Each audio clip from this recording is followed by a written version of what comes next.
Good morning students. आपण आतापर्यंत alternating current, alternating EMF त्याच्यासाठीचे जे इक्वेशन्स पाहिले होते त्या इक्वेशनवर डिपेंड असणारा एक न्यूमरिकल आणि त्याच्यानंतर मग आपला कालचा राहिलेला जो पार्ट होता त्याच्यामध्ये आपण पाहिलं होतं की alternating voltage through and inductor. एका इंडक्टरमधून ज्यावेळेस आपण अल्टरनेटिंग व्होल्टेज पास करू त्यावेळेस येणारा EMF आणि त्यावेळेस येणारा अल्टरनेटिंग करंट या दोघांच्यामध्ये किती रेडियनचा डिफरन्स आहे, दोघांचं इक्वेशन काय आहे आणि त्या ठिकाणी ॲक्च्युअल इंडक्टरनं त्या अल्टरनेटिंग सोर्सला ऑफर केलेलं ऑपोजिशन किती आहे ते आपलं पाहायचं राहिलेलं आहे. बरोबर. ऑपोजिशन किती आहे ते आपण आणखीन पाहिलेलं नाही. ते आज आपण स्टडी करणार आहोत आणि त्याच्या अगोदर आपण एक न्यूमरिकल घेणार आहोत. बघू. Numerical example 13.2. And alternating voltage given by E is equal to 140 sin 3142t is connected across a pure resistor of 50 ohm. Find number 1 the frequency of the source and number 2 RMS current through the resistor. काय म्हणलं, एक alternating source आहे, ज्या सोर्सनं supply केलेलं voltage किती आहे इक्वेशनच्या फॉर्ममध्ये E is equal to 140 sin 3142t इतकं आहे. ठीक आहे. आणि हे कनेक्ट केले एका प्युअर रजिस्टरच्या ॲक्रॉस, ज्या रजिस्टरचा रेजिस्टन्स हा किती आहे 50 ओहम एवढा आहे. ठीक आहे. असं असेल त्याने आपल्याला काय म्हणले, find out frequency. Number 1 frequency find out करा अल्टरनेटिंग करंटची आणि नंबर 2 तिने आपल्याला काय सांगितलं या ठिकाणी RMS current through the register म्हणजे IRMS आपल्याला ठिकाणी फाइंड आउट करायचं आहे. ठीक आहे. आता सुरुवातीला आपल्याकडे जो गिव्हन डेटा आहे, हे जे इक्वेशन आहे, हे इक्वेशन जर समजा आपण अल्टरनेटिंग सोर्सचा जो EMF आहे इन्स्टंटेनियस EMF त्याच्या इक्वेशनसोबत जर कम्पेअर केलं तर आपल्याला काय मिळेल, E is equal to E0 sin omega t हे इन्स्टंटेनियस EMFचं इक्वेशन आहे.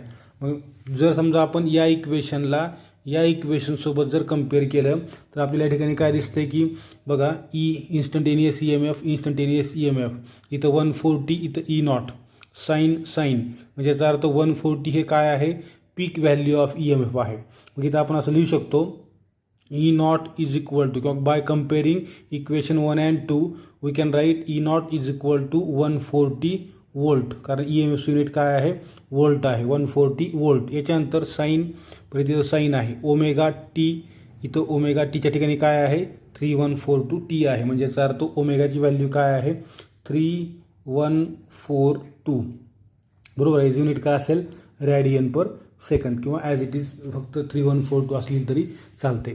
आता आपल्याला फ्रिक्वेन्सी फाइंड आउट करायची. मग फ्रिक्वेन्सी फाइंड आउट करत असताना आपल्याला ओमेगाचा फॉर्म्युला माहीत आहे, काय आहे, omega is equal to 2π/t असं बेसिक इक्वेशन आहे.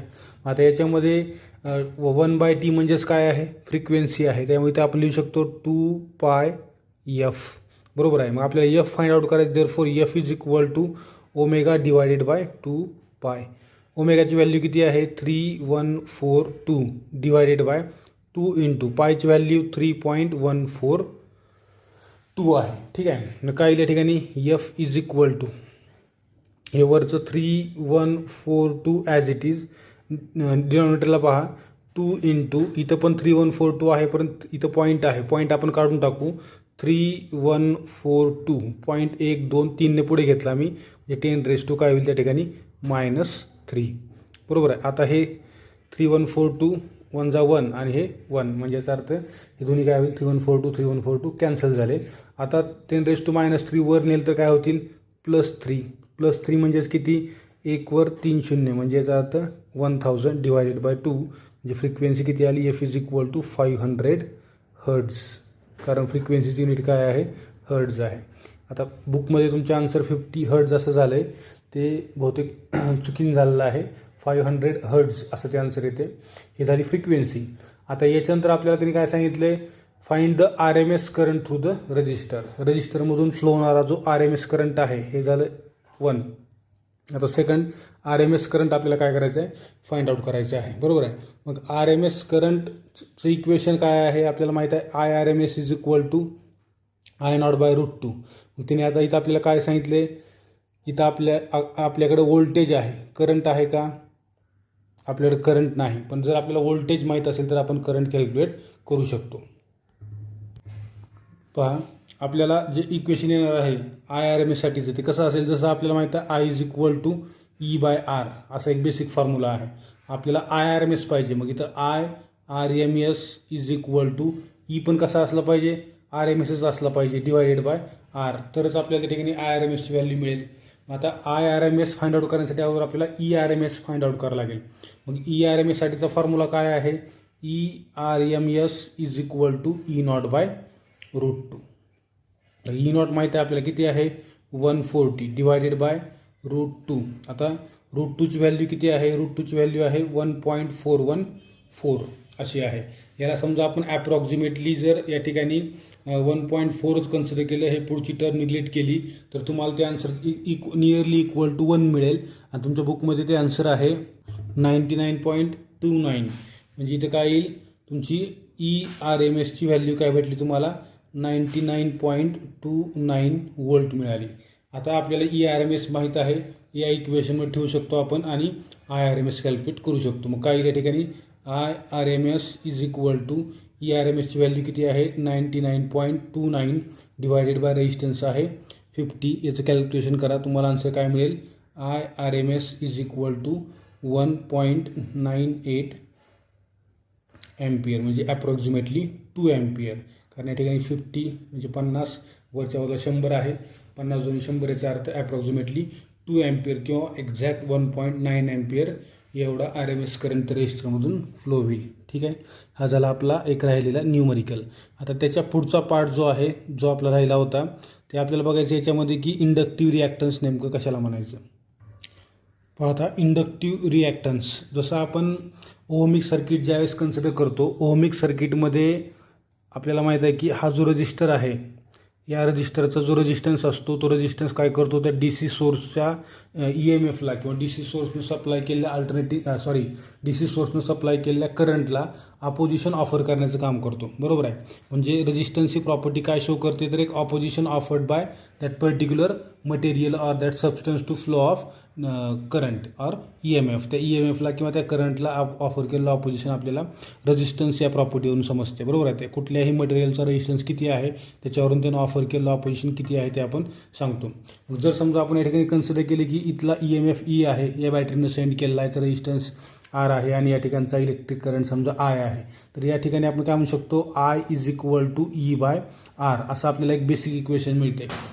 बरोबर आहे. मग जर समजा आपण याच इक्वेशनला आपल्याला अगोदर एक मिळाले किंवा याच्यामध्ये आपण समजा पीक व्हॅल्यू ऑफ करंट घेतली, समजा इन केस ऑफ हे सर्किट समजा अल्टरनेटिंग सर्किट आहे, तर अल्टरनेटिंग सर्किटच्या बाबतीमध्ये आपण इक्वेशन पाहिलं होतं I0 is equal to E0 divided by R असं इक्वेशन होतं. आणि आपण काल जे इक्वेशन पाहत होतो AC किंवा अल्टरनेटिंग व्होल्टेज थ्रू इंडक्टर, त्याच्यामध्ये जे आपल्या सगळ्यात शेवटचं इक्वेशन आलं होतं त्याच्यामध्ये आपण पाहिलं होतं कम्पॅरिझन करून की I0 is equal to E0 divided by omega L असं इक्वेशन आलं होतं, ज्याला आपण इक्वेशन म्हणजे ॲक्च्युअली इक्वेशन कसं होतं, I0 is equal to E0 upon omega L into sine of omega T minus π/2 असं एक इक्वेशन आलं होतं. मग या टर्मला जर समजा आपण कम्पेअर केलं कशासोबत, I is equal to I0 sine omega T या इक्वेशनसोबत, तर I0 ही टर्म आपल्याला काय दिसते या ठिकाणी E0 divided by omega L दिसते.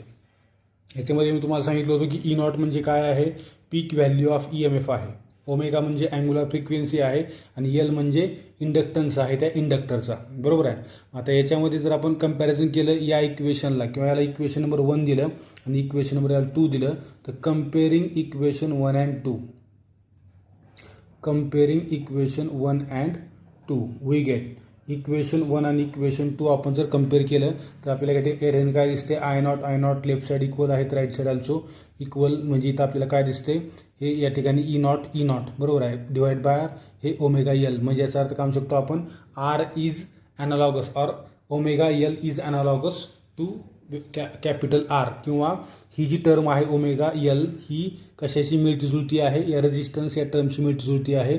म्हणजे इथं आपण काय म्हणू शकतो की जर समजा if R represents the opposition offered by that particular resistor in DC circuit or in alternating circuit, then omega L also represents the opposition offered by inductor to alternating voltage or alternating current. जर समजा R ही quantity opposition represent करत असेल, ज्यावेळेस आपण काय केलेलं आहे, एका अल्टरनेटिंग सोर्सच्या अक्रॉस आपण रजिस्टर कनेक्ट केलेला आहे. सगळ्यात पहिल्यांदा आपण इक्वेशन पाहिलं होतं, अल्टरनेटिंग सोर्सच्या अक्रॉस आपण रजिस्टर कनेक्ट केला होता, प्युअर रजिस्टर. त्यावेळेस आलेलं ऑपोजिशन आपण या ठिकाणी आर आहे असं डिनोट केलं होतं. सिमिलरली जर समजा आपण या इक्वेशनसोबत याला कम्पेअर केलं तर आपल्याला काय दिसते की ओमेगा एल ही देखील क्वांटिटी या रेजिस्टन्स सारखीच एक प्रॉपर्टी शो करते किंवा त्याच प्रकारचं एक प्रकारचं ऑपोजिशन ऑफर करते. म्हणजे इथं आपण काय म्हणू शकतो की omega L is the opposition offered by inductor to flow of alternating current और alternating voltage when it is connected in AC circuit. बरोबर आहे. मग इथं आपण असं लिहू शकतो, and this opposition is represented by XL is equal to omega L, where omega is the angular frequency, therefore omega is equal to 2 pi f into L. असं आपल्याला या ठिकाणी एक फायनल इक्वेशन मिळते. and this equation implies that XL, that is inductive reactance, is directly proportional to frequency of AC source and inductance of that inductor. If frequency increases, XL also increases, and if inductance increases, XL also increases. म्हणजे समजा त्या इंडक्टरचा जर inductance वाढला तर त्या ठिकाणी opposition देखील increase होणार आहे, आणि जर समजा AC सोर्सची फ्रिक्वेन्सी वाढली तर तरी देखील त्या ठिकाणी काय होईल, इंडक्टिव्ह रिॲक्टन्स इन्क्रीज होणार आहे. मग जर समजा आपण in case of DC circuit जर स्टडी केलं, आपण एक प्युअर इंडक्टर घेतला. आता प्युअर इंडक्टर ज्यावेळेस आपण DC सर्किटमध्ये कनेक्ट करू त्यावेळेस काय होईल, आपल्याला माहिती आहे DC सर्किटची फ्रिक्वेन्सी किती असते, 0 असते. मग ही व्हॅल्यू जर 0 झाली तर XL काय होईल, तुमचा 0 होईल. म्हणजे याचा अर्थ प्युअर इंडक्टर ज्यावेळेस आपण DC सर्किटमध्ये कनेक्ट करू त्यावेळेस तो DC करंटला किंवा DC व्होल्टेजला कसल्याही प्रकारचं ऑपोजिशन ऑफर करणार नाही. त्या ठिकाणी कुठल्याही DC करंट रिड्यूस होणार नाही किंवा DC व्होल्टेज रिड्यूस होणार नाही. कारण अशा प्रकारचे आपण इंडक्टर म्हणजे काय, एक कॉईल आहे. अशी कॉईल ज्याला कसल्याही प्रकारचा रेजिस्टन्स नाही असं आपण कन्सिडर करतो. बरोबर आहे. मग तशा प्रकारची कॉईल ॲक्च्युअली एक्झिस्ट नाही, पण समजा आपण कन्सिडर केली की अशा प्रकारची कॉईल आहे आणि ती आपण DC सर्किटमध्ये कनेक्ट केली तर या कॉईलचा रेजिस्टन्स 0 आहे. आणि याची प्रॉपर्टी काय आहे की जर फ्रिक्वेन्सी कमी असेल तर याचा ऑपोजिशन कमी, फ्रिक्वेन्सी जास्त असेल याचं ऑपोजिशन जास्त. मग DC सर्किटमध्ये DC करंटला किंवा DC व्होल्टेज हा कसा आहे, व्हॅरिएबल नाही, कशासारखा, अल्टरनेटिंग सारखा. त्याच्यामुळं कॉन्स्टंट असल्यामुळं फ्रिक्वेन्सी 0 आहे, त्याच्यामुळं मॅक्झिमम करंट DC सर्किटमध्ये फ्लो होतो. आणि in case of AC circuit काय होईल, त्या ठिकाणी ACमध्ये आपल्याला माहिती आहे फ्रिक्वेन्सी असते ACला, आपण त्या ठिकाणी F कसं घेतलं, F मॅक्स घेतलं. ज्याचा अर्थ मॅक्झिमम किंवा इन्फायनाईट फ्रिक्वेन्सी जर घेतली तर काय होईल, त्या ठिकाणी XL हा कसा असेल, मॅक्झिमम असेल. त्याच्यामुळे त्या ठिकाणी AC करंटला तो काय करेल, ब्लॉक करेल किंवा AC करंटच तो फ्लो होऊ देणार नाही. कारण अल्टरनेटिंग सोर्सची फ्रिक्वेन्सी जेवढी जास्त तेवढं त्याचं ऑपोजिशन कसं असेल, जास्त असेल. यालाच म्हणायचं इंडक्टिव्ह रिॲक्टन्स. ठीक आहे, या ठिकाणी आपण थांबू. नेक्स्ट लेक्चरला आपण याच्यावरचा एक न्यूमरिकल आणि मग पुढचा पार्ट जो आहे AC voltage applied through capacitor आपण स्टडी करणार आहोत. थँक्यू.